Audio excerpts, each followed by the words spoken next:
Kamar manzon Allah zan ba ku sirri na buɗewar rayuwa. Idan har kana son a rayuwanka kaga kana ci gaba duk inda ka je, kaga mutane suna rububinka, to ka zo ka buga wannan sirrin. Da alfarman manzon Allah duk abin da kake so a rayuwanka sai dai ka ji tsoron Allah idan har kai wannan sirrin.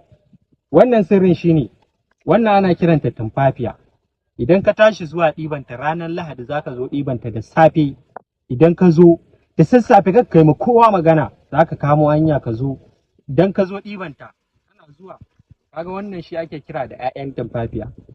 Idan ka zo za ka zo ka ɗiba guda 9, amma kafin ka ɗiba za ka yi wuridi na alantar kaifa. Za ka zo ka karanta alantar kaifa zuwa ƙarshe.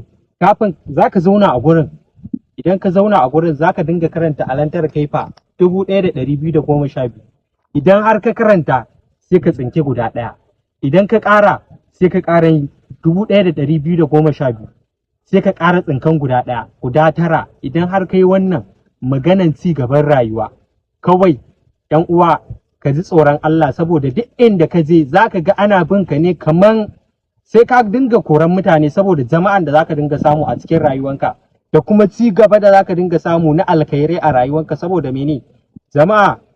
Jama'a da suke yawan su zo su dinga bibiyanka ko kuma su dinga son ka. Jama'a a rayuwanka nasara ne.